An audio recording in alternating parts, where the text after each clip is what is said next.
Quick video, fam. I have some Tyson boneless wings. Let's see what's going on. Let's check them out in the air fryer. It's a quick video. You can take boneless or bone chicken wings and put them in your air fryer for about 10 minutes, and they come out moist and juicy. All right, it should be stopping here in a minute. Okay, let's see what's going on. Hey, look at that. Look at that. Put your own seasonings in there.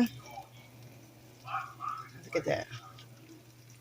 Oh, look how moist that is.